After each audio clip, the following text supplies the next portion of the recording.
बड़ी खबर से शुरुआत करेंगे जो कि बुलंदशहर से आ रही है। श्रद्धालुओं से भरी कार में आग लगी है। ये बड़ी खबर आपको बता रहे हैं। श्रद्धालुओं से भरी कार में आग लग गई। गंगा स्नान के लिए श्रद्धालु जा रहे थे। 9 श्रद्धालु झुलसे हैं जो कार में आग लगी है। ट्रक से टक्कर के बाद सीएनजी गैस लीक हुई। सीएनजी गैस लीक होने से कार में ये आग लगी है। घायलों को जहांगीराबाद सीएचसी से हायर सेंटर उनको रेफर किया गया है। हायर सेंटर जहांगीराबाद थाना क्षेत्र का ये पूरा हादसा है। तो आपको बता दें ये बड़ी खबर, जहां पर घायलों को सीएचसी में रेफर कर दिया गया है, हायर सेंटर को रेफर किया गया है। इसमें जो लोग थे 9 लोग वो बुरी तरह से झुलसे हैं जिनका इलाज जारी है। जहांगीराबाद थाना क्षेत्र का ये पूरा मामला है। श्रद्धालुओं से भरी कार में आग लगी। सीएनजी से ये पूरा बड़ा हादसा हुआ है जिसमें तमाम जो कार में सवार लोग थे वो झुलस गए। ज्यादा जानकारी लेते हैं, हमारे संवाददाता जिशान अली हमारे साथ जुड़ गए हैं। जिशान, और क्या कुछ अपडेट इस पर आ रहा है?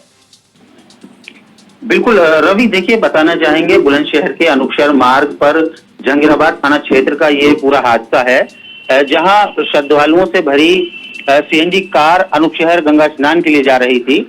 जिस गाड़ी में 9 श्रद्धालु बैठे हुए थे वो पूरी तरह से झुलस गए हैं, जिसमें 4 महिला और 4 लड़कियां और 1 पुरुष था। बताना चाहेंगे मारुति वैन में जो ये एक्सीडेंट हुआ है, मारुति वैन जो सीएनजी थी, ट्रक के पीछे से टक्कर लगी, जिसके कारण सिलेंडर से गैस लीक होने पर और गाड़ी में आग लग गई, जिसमें 4 महिला और 4 लड़कियां और 1 पुरुष इसमें झुलस गए। फिलहाल मौके पर जो लोग थे उन्होंने पुलिस को सूचना दी। पुलिस ने लोगों की मदद से जिला हॉस्पिटल में भर्ती कराया है। फिलहाल वो हॉस्पिटल में है और सभी का इलाज चल रहा है। जी रवि। ठीक है, आपने कहा कि इलाज चल रहा है, लेकिन अचानक से आग लगी है तो 9 लोग जो हैं वो झुलस गए हैं। बहुत शुक्रिया जिसान तमाम जानकारी के लिए आपका।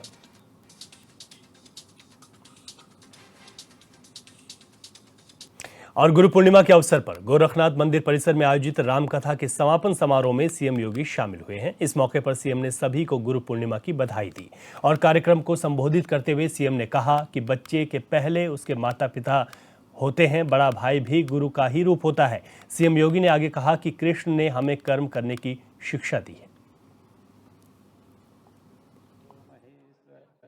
आप लोग बैठ जाइए अपने। आज गुरु पूर्णिमा का पावन पर्व है। मैं आप सबको इस अवसर पर गुरु पूर्णिमा की हृदय से बधाई देता हूं।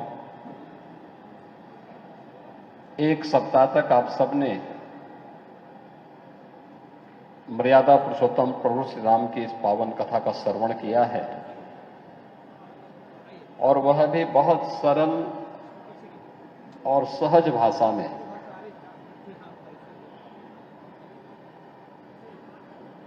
संत हृदय बालक दास जी महाराज के श्रीमुख से उनकी कथा आप सबको वर्ष में 1-2 बार सुनने का अवसर प्राप्त होता ही है और इस बार गुरु पूर्णिमा के अवसर पर पहली बार श्री राम कथा के आयोजन के साथ उनको जुड़ने का अवसर प्राप्त हुआ। इस कथा के लिए उन्हें भी, आने वाले श्रद्धालुजनों को भी और जो यजमानगण हैं उनको भी मैं हृदय से धन्यवाद देता हूं। हमारी भारतीय संस्कृति कितनी समृद्ध और कितनी प्राचीन है, इसके पर्व और त्योहार ही इसके उदाहरण हैं। अनेक पर्व और त्योहार जो भारत को और सनातन धर्मावलंबियों को उसके इतिहास की किसी न किसी महत्वपूर्ण कड़ी के साथ जोड़ देते हैं। आज वैदिक साहित्य जिस रूप में हम सबको देखने को मिलता है, जिस ऋषि की कृपा से यह सब प्राप्त हुआ, जिन्होंने वेदों को, पुराणों को, अन्य महत्वपूर्ण शास्त्रों को हम सबको उपलब्ध करवाया है। ऐसे जो हमारे ऋषि थे कृष्ण द्वैपायन व्यास, उनकी जो पावन जयंती है, जो व्यास पूर्णिमा कहलाती है, वही गुरु पूर्णिमा भी है। और गुरु पूर्णिमा के इस अवसर पर हम सब आज यहां पर गुरु गोरखनाथ के इस पावन धाम पर एकत्र हुए हैं। कुछ चीजें हैं जो हम सबको जानने की आवश्यकता है। हर व्यक्ति जानता है कि माता पिता किसी भी बच्चे के पहले गुरु हैं। उनका स्कूली शिक्षक, इसके बाद उनका गुरु आता है। पुरोहित उस गुरु परंपरा का प्रतिनिधित्व करता है। बड़ा भाई भी गुरु के रूप में ही पूज्य माना जाता है। और ऋषि परंपरा, संतों की परंपरा भी उस गुरु परंपरा का प्रतिनिधित्व करता है। हमारे यहां हमारे गोत्रों की परंपरा भी उसी के साथ जुड़ जाती है। हम लोग अपने किसी एक कार्यक्रम को आगे बढ़ाने के लिए दीक्षा के साथ भी जुड़ जाते हैं। इन सब के पीछे का उद्देश्य क्या है? एक ही है, जो हमें अच्छे मार्ग पर अग्रसर कर सके। माता पिता बच्चे का सबसे पहले हितैषी होंगे, बड़ा भाई हितैषी होगा, परिवार के बड़े बुजुर्ग हितैषी होंगे, स्कूली शिक्षक हितैषी होगा, पुरोहित कुलगुरु हितैषी होगा, ऋषि परंपरा हितैषी रही होगी।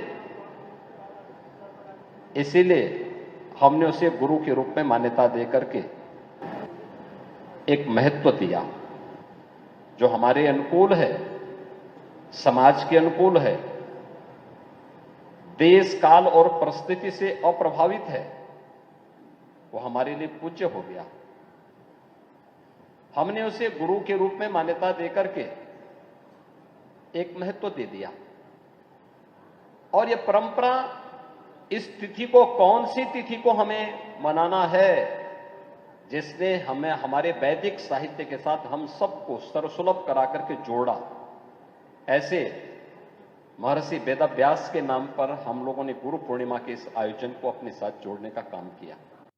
मुजफ्फरनगर पहुंचे जयंत चौधरी ने कांवड़ मार्ग पर नेम प्लेट लगाने के मामले को लेकर बयान दिया। उन्होंने सरकार के इस फैसले का विरोध जताते हुए कहा कि कांवड़ ले जाने वाले या सेवादार की कोई पहचान नहीं होती। धर्म या जाति की पहचान कर कोई सेवा नहीं लेता। जयंत चौधरी ने कहा कि इस मामले को धर्म और जाति से भी नहीं जोड़ा जाना चाहिए। सब अपनी दुकानों पर नाम लिख रहे हैं तो मैकडोनाल्ड और बर्गर किंग का क्या लिखेगा। जयंत चौधरी ने का कहना है कि सरकार ने यह फैसला ज्यादा सोच समझ कर नहीं लिया।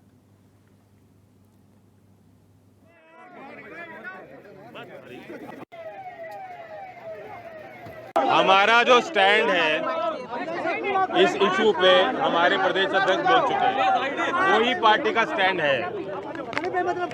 और जो कावड़ लेके जाते हैं उनकी सेवा में सभी लोग लगते हैं। ना तो कावड़ लेके जाने वाला व्यक्ति कोई पहचान करता है, जो सेवादार है उनकी वो एक आशीर्वाद की तरह वो प्राप्त करते हैं, ग्रहण करते हैं और आगे चलते हैं अपने काम। कोई इस हिसाब से जाति या धर्म के पहचान करके सेवा नहीं लेता और ना ही इस मामले को धर्म जाति से जोड़ा जाना चाहिए। मुजफ्फरनगर जिले में उस वक्त हंगामा खड़ा हो गया जब हरिद्वार से गंगा जल लेकर अपने गंतव्य को जा रहे कुछ कांवड़ियों ने कांवड़ खंडित करने का आरोप लगाते हुए हंगामा कर दिया। मेरठ मुजफ्फरनगर रोड को जाम भी कर दिया। कांवड़ियों ने आरोप लगाया था कि जहां उन्होंने अपनी कांवड़ को झुलाया हुआ था वहां किसी ने पत्नी में मांस डाल दिया, जिससे उनकी कांवड़ खंडित हो गई। वहीं जाम की सूचना मिलते ही पहुंची पुलिस ने कड़ी मशक्कत के बाद कांवड़ियों को कार्रवाई का आश्वासन देकर मामले को शांत कराया।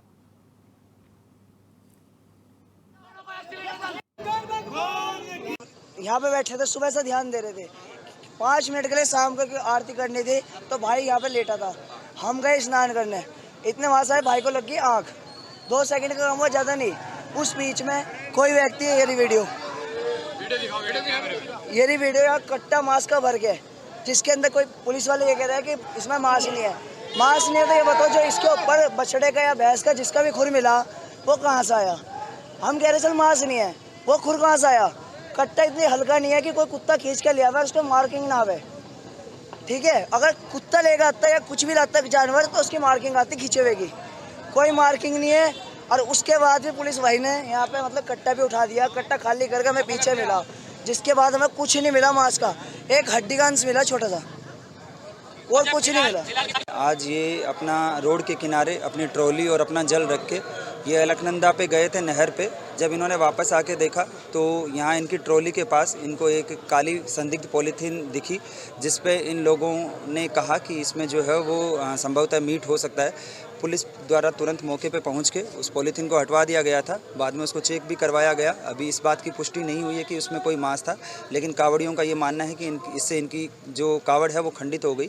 इन लोगों ने यहाँ पे मार्ग भी बाधित किया, जो मेन रोड है खतौली की, इसमें इन्होंने कुछ देर के लिए जाम भी लगाया।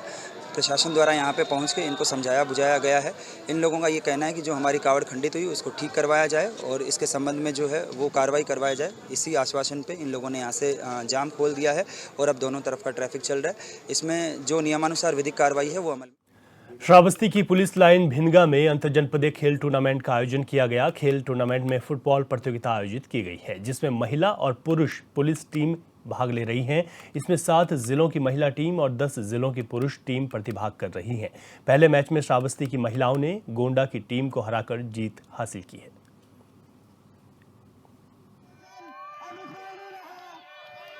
गोरखपुर जोन के अंतरजनपदीय प्रतियोगिता फुटबॉल प्रतियोगिता महिला और पुरुष आज दिनांक 21 जुलाई से 24 जुलाई तक निरंतर इसी ग्राउंड पर होगी, जिसका आयोजन संयुक्त रूप में मैं एसपी श्रावस्ती खिलाड़ियों का मैंने स्वागत किया और जिलाधिकारी महोदय और जिला जज महोदय के चीफ के रूप में इनको इन्वाइट किया था और इन्होंने खिलाड़ियों को मनोबल बढ़ाते हुए इनकी फुटबॉल प्रतियोगिता का प्रारंभ किया। जनपद जोन गोरखपुर के समस्त जनपद, जिसमें गोरखपुर, देवरिया, महाराजगंज, कुशीनगर, बस्ती, सिद्धार्थनगर, बहराइच, गोंडा, बलरामपुर और जनपद श्रावस्ती की टीम है। ये टीमें इस समय ग्राउंड पर खेल रही हैं। 2 मैच हो चुका है और निरंतर जारी है। बरेली के भोजीपुरा थाना क्षेत्र से चौकी इंचार्ज के अवैध वसूली का मामला सामने आया है। आरोप है कि व्यक्ति से काम के बदले धौरा टांडा चौकी के चौकी इंचार्ज संजीव यादव ने रिश्वत ली है। बताया गया कि चौकी इंचार्ज पर पहले भी खनन की शिकायत का आरोप लग चुका है। वहीं एसएसपी अब तक कई रिश्वतखोर पुलिसकर्मियों पर कार्रवाई कर चुके हैं। बावजूद इसके भी पुलिसकर्मी सुधरने का नाम नहीं ले रहे।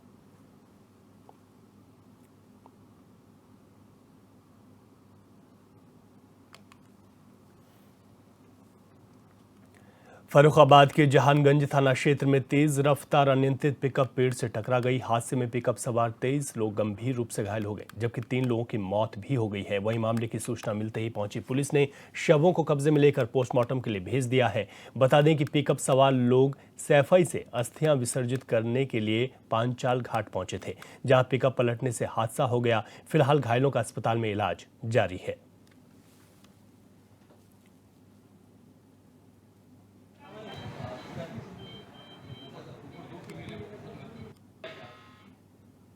वहीं रायबरेली में देर रात लखनऊ प्रयागराज हाईवे पर भीषण सड़क हादसा हो गया, जहां एक अनियंत्रित ट्रक ने कार को टक्कर मारते हुए हाईवे पर स्थित एक दुकान के बाहर खड़े लोगों को भी रौंद दिया। हादसे में एक युवती की मौत हो गई, जबकि 3 लोग गंभीर रूप से घायल हुए हैं, जिन्हें इलाज के लिए अस्पताल में भर्ती कराया गया। वहीं हादसे की सूचना मिलते ही पहुंची पुलिस ने शव को कब्जे में लेकर फरार ट्रक चालक की तलाश शुरू कर दी है। इसमें 3 लोग घायल हैं, एक की मृत्यु हो गई है, एक और व्यक्ति जिनका नाम प्रदीप गुप्ता है, उनका प्राथमिक इलाज चल रहा है। ये हादसा कहाँ पर हुआ है? ये हादसा कुंदनगंज में हुआ है। ज्ञात हुआ है कि एक ट्रक अनियंत्रित होकर के उसके किनारे जो लोग खड़े हैं उनके ऊपर जो है ट्रक चढ़ा। मृतक का नाम क्या है? मृतक का नाम है वर्षावती, जिनकी उम्र 28 साल है, निवासी मोहनलालगंज। घायलों का नाम क्या है? घायलों का नाम है, एक है प्रदीप कौर जिनकी 42 उम्र है और एक आए हैं सलाउद्दीन, उम्र 28 साल। कोर्ट के आने और ट्रक वाला और डिवाइडर के बाहर मारते हुए चला गया। अच्छा। दुकान के सामने मेरा बाइक था, वहीं दर्शक मारे। कौन सी दुकान थी? किराना की दुकान में। अच्छा, तो ये लोग खड़े थे क्या? हाँ, रोड पर। ये लोग इन्हीं की दुकान है। अच्छा अच्छा, ये लोग किस गाड़ी से थे? ये लोग 4 व्हीलर थी। अच्छा, तो ट्रक वाला पकड़ा गया कि निकल गया? ट्रक खड़ा है मौके पे। मौके पर खड़ा है। ड्राइवर है कि निकल गया? ड्राइवर है?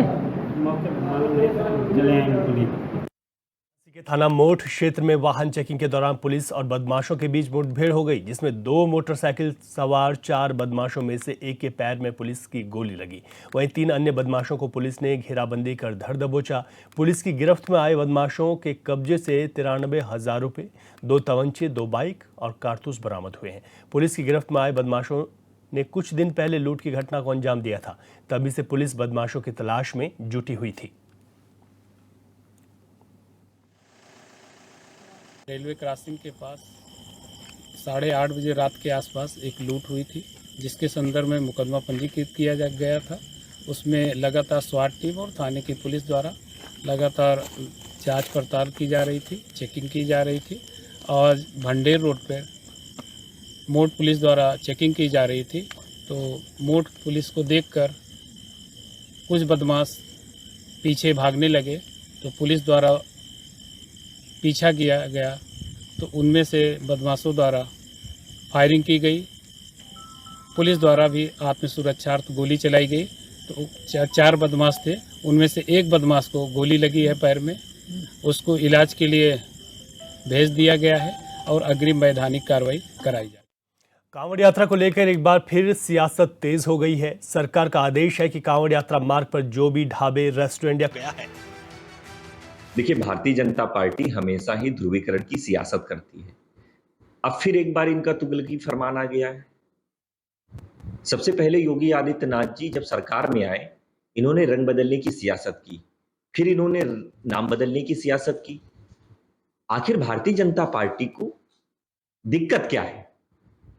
कांवड़ यात्रा जैसी जो पावन यात्रा होती है, आपने देखा इससे पहले कि जब कांवड़ यात्री चलते थे तो उनको हमारे मुस्लिम भाई पानी देते थे, कोई भोजन उनको देता था, कोई फल देता था।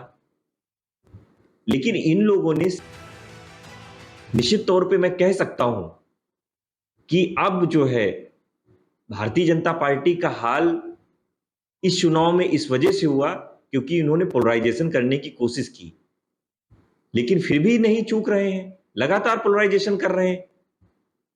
आखिर इनको दिक्कत किस चीज की है? संविधान में सबको अपना मौलिक अधिकार है, कोई अपना नाम लिखे, कोई अपना व्यापार करे, कोई कुछ भी कर सकता है। लेकिन ये तुगलकी फरमान योगी आदित्यनाथ जी ठीक नहीं है और इसको सब देख रहे हैं। द्वारा कांवड़ यात्रा मार्ग में जो नेम प्लेट लगाए जाने संबंधित आदेश दिया है, वो यकीनन एक गैर संवैधानिक और विभाजनकारी आदेश है। यह एक तरह से सामाजिक अपराध है जो देश की और प्रदेश की जनता जिसे पसंद नहीं करती है। उत्तर प्रदेश सरकार की मंशा हर जगह हिंदू मुस्लिम करने की रहती है। वो अपने नफरत और सांप्रदायिक एजेंडे से बाहर नहीं निकल पा रहे हैं। हमारा मानना है, समाजवादी पार्टी का मानना है कि इस तरह के आदेश प्रदेश की जो सामाजिक संरचना है, सौहार्द है, आपसी भाईचारा है, प्रेम है, गंगा जमनी तहजीब है, उसे बहुत नुकसान पहुंचता है।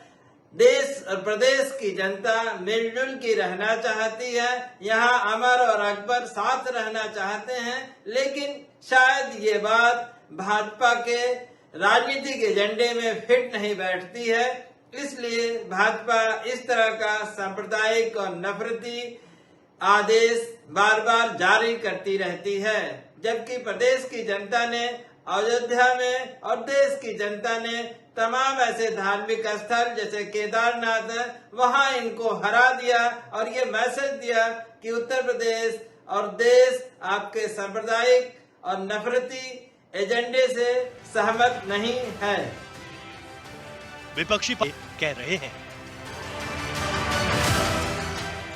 देखिए, हर फैसले को जाति और धर्म के चश्मे से देखना कांग्रेस पार्टी की पुरानी आदत है, क्योंकि कांग्रेस पार्टी का पूरा इतिहास जो है वो जातिवाद और सांप्रदायिकता की राजनीति से भरा हुआ है।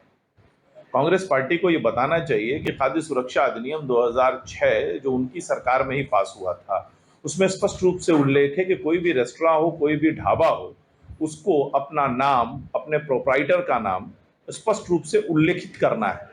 तो इसमें कहां से नियम और कानून के खिलाफ कोई बात है? और सबसे बड़ी बात है कि कहां इसमें लिखा गया है कि किसी एक विशेष धर्म के लोगों को ही अपना नाम बताना है। हमने तो सबसे कहा है कि चाहे अमर हो, चाहे अकबर हो, चाहे एंथनी हो, सबको अपना नाम लिखना है। इसमें कहीं ये नहीं कहा गया कि सिर्फ अकबर नाम लिखेगा, अमर और एंथनी को छूट है। देखिए, आरएलडी हमारे सहयोगी हैं, उनकी अपने राजनीतिक दल हैं, वो अपनी प्रतिबद्धताओं के अनुसार, अपने विचारों के अनुसार अपने विचार रख रहे हैं। उन्होंने जो विचार रखा है ये उनका अपना विचार है, लेकिन सरकार ने जो फैसला किया है वो सुरक्षा के दृष्टिकोण से, सामंजस्य के दृष्टिकोण से समन्वय बना रहे और किसी तरह की कोई दिक्कत ना हो, इसके लिए सरकार ने इस तरह का कदम उठाया। उत्तर प्रदेश में एक बार फिर कांवड़ यात्रा को लेके कहीं ना कहीं घमासान मचा हुआ है। सरकार की तरफ से आदेश जारी किया गया था, जो कांवड़ यात्रा रूट उन पे होटल मालिक हो, रेस्टोरेंट हो या कपड़ा व्यापारी हो या फल वाले हो, सभी लोग अपने अपने प्रोपराइटर या अपने जो संचालक है वो नाम लिखे। उसी को लेकर उत्तर प्रदेश में एक बार फिर सियासत मच गई।